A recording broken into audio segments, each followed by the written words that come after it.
welcome to the Genealogy Gems YouTube channel. Of course, I'm Louise Cooke with the Genealogy Gems podcast.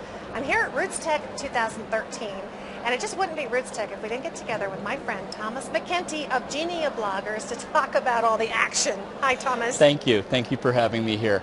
This place is hopping. Hopping, and you know, to be honest, it was a little bit unexpected and caught me by surprise, but in a good way. Yeah. I mean, the classrooms have been packed. I think I told you, I was waiting to get in to set up to speak, and it was like a clown car. People kept coming out of this classroom, and I'm like, how many people? I mean, literally. I mean, there have been some classes like Picasa and Evernote. It was standing room only, and not even standing room. You couldn't even get in the room. So a great surprise. I'm tired, but it's a good kind of tired. Yeah, I totally agree. I'm doing a couple of hands-on workshops, right. And so those sell out. They sold out really quickly, and I'm doubling some of them. Yeah. So now they have the demo hall over there. Right. I booked a couple of slots so I could show some of those items for people who couldn't get into class. Yeah. But have you noticed the lounge chairs they've got this year? I don't know that anybody's moved in 3 hours. No. It's almost like a Keno lounge in Vegas. I mean, it's very comfortable, and I got to get a photo. But a few of my clients have done demos there, and actually they've been very receptive. We've gotten some good questions. But no, there are a lot of new things at RootsTech. I think that's why people should, you know, not write off a conference if you've been 1 year, that you don't go the next year, because really, Family Search shook it up this year. They did a great job with it. They did. Well, what they say, 40% bigger. Yes. The Expo Hall. Expo Hall. I think there's got to be more classes. There are more classes, I'm sure. I know there are many more attendees. Tomorrow, Saturday, is when we're supposed to see close to 2,000 teenagers in their own track. And, of course, I'm hoping, and I'm sure they will be coming in to the Expo Hall as well. Yeah. The mob of people. Yes. And speaking of the Expo Hall, I haven't even had a chance to make the whole rounds, but I swear, every time I look around, I see a company. I know you're associated with them. Are you representing everybody at the Expo Hall? Well, what I do, what a lot of people don't do, and I'm blessed in being able to do this, is I do consulting work for startup companies that come into the genealogy industry, and they don't know our demographic. They don't know what we like to buy. They don't know what we don't like. We like to buy everything. Well, we do, yeah. but also, you know, we have certain marketing strategies that that appeal to us more than others. So I do have 4 clients here. Can I mention them? Go ahead. Okay. Wikitree.com, FlipPal mobile scanner, Saving Memories Forever, and also Real Genie, which I'm really excited about. Have you checked out their booth? I have, and I met him last year, the founder, and he was doing, I think it was like Real Tribute. And it is cool to see him with his own booth. He's kind of focused in on what his target is. Right. And it's a neat product. Well, basically, you can make a Ken Burns style family history documentary on your own. Provide your own voiceover. They also provide you with musical tracks that are royalty-free and stock photos. And you can build, I think, up to a 30-minute movie for $19.95, which is incredible. And you're building it on the website versus having to... You know, plug in your camera and figure out how to do things. The other thing that's good is I've used iMovie before, but iMovie is a blank canvas, and you have to have that creative spark. Real Genie provides you with the storyboarding and the chapter structure, the templates, and they also have a lot of tips, because storytelling, if you don't know, is the hot word for 2013. Absolutely. It's all about storytelling. And it's even the marketers have latched onto that, because when I do a Google alert for storytelling, I'm getting a lot of non-genealogy things, but I think they're aware. They finally... People know that genealogy is more than names and dates, that it's about telling the stories and creating three-dimensional ancestors. So I have to ask you, because I have my opinion on this too. Okay. But do you think that technology played a role in that? Because there was a long time when the professional genealogists had their niche and nobody else could really go there. Right. Well, I just talked to Ancestry today, Tim Sullivan and a few other people. I think the internet and especially social media has democratized in genealogy. Now, I don't know if you know who Nate Silver is. Nate Silver is an analyst. He predicted the last presidential election. He's got a book out. He's a data geek. He's a number cruncher. He was at South by Southwest last week, and he said in his speech that in 1450, when the printing press was developed, it wasn't until 300 years later that the trickle-down technology affected the common man.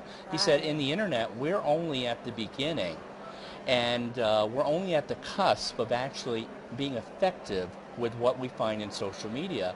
And so he also said, this blew my mind. He said in the past 10 years, 90% of the data ever created has been created. Yeah. That's it. I use a similar fact in my YouTube marketing class, Sure. talking about that in the last 60 years, the 3 major networks have produced as much video as YouTube had uploaded, like, in the last 6 months. Right. It was just so, crazy. So what it is, I think it levels the playing field. Yeah, it does. But there's also some danger. I think when we get the newcomers that come in, they do need guidance. They want guidance. They want education is also a hot topic. Right. Webinars, Google Hangouts, podcasts like you do. It's all part of the educational elements. People are starving for that. Look at events like RootsTech. And with the professionals, you know, they've been doing what they've been doing for so long, but I am encouraged because folks like the Board for Certification of Genealogists, they have a blog. Right. That's a great start. Big step. You know, so they understand that social media is a welcome mat where we are going to bring in new audiences, and we have to be at those welcome mats. If you're not there, Right. if you're not at the table, you're not in the game. We're better off if we're all playing together in the sandbox. And, Right. and I agree, because I think that when you bring it to the masses and everybody can participate, Right. I think that's where stories became so hot, because Exactly. that's what everybody really, don't you Sure. think, in their heart Sure. wants to bring the heart. Somebody said to me, stories bring the heart to genealogy, Right, and I think right. that's so true. Well, also, we're opening genealogy up to other cultures as well. Yes. You know, storytelling has really been the genealogy for certain cultures. And so Right. it's not a new discovery for them. Exactly. I mean, We're just coming late to the game. We are late to the game. We are bringing different tools. Yeah. You know, I also think back to, if you remember, you probably don't remember, we're both too young, but the Works Product Administration, WPA, Yes. did a bunch of slave narratives in the 1930s, Right. where they actually recorded people that were born into slavery. And now, you know, that was a new tool back then, you know, to get those oral histories down in recorded format. Right. So I'm always excited to see what the next new technology is. Absolutely. Yeah. Well, what we're doing here in what we call the Media Hub in the center of the Expo Hall is using technology to instantly communicate Exactly. with all of you Yeah. about what's going on Well, here. like the keynote, Tim Yeah. Sullivan, when he made the announcement of the partnership with Family Search and Ancestry on probate records, it was seconds and it went out to Twitter. There and it that was was. it. It just went out and it kept getting passed around. You may remember the commercial, the Breck commercial, and I told 2 friends and they told 2 friends and so on and so on. That is how Twitter and a lot of social media works. Yeah. You can reach millions of people in a matter of minutes. I love it, which means that if you're somewhere across the country and you don't have an opportunity to come here, you're still with us. You're Well, still live part of streaming. it. Look at the live streaming. Absolutely, which we did this morning. Now, Yes. we did the future of genealogy. Well, actually, that was yesterday. It was yesterday. The I've already days all think get blended it's all together, same. yeah. I know. And we attempted to put on Swami hats and act like we Yes. knew what was going to happen in Well, 5 years. And you were the moderator, Yes. and I was lucky to be on that panel with some really cool Right. folks. Right. But I thought it was a great discussion and a very diverse background. It was great, of and people. the feedback, I've gotten people come up to me in person and said, you know, those were great questions. It was a great, I had one woman said, you know, I didn't think I'd be interested, but Yeah. I was really intrigued. And also the feedback on Facebook and Twitter has been phenomenal. Right. Also, the nice thing on the live streaming, if you don't catch something live streamed, the recordings are there on the rootstech.org website. And probably knowing Family Search, they're not going to go away. You know, it's not like they're going to take them down. They'll add them to their other learning resources. Right.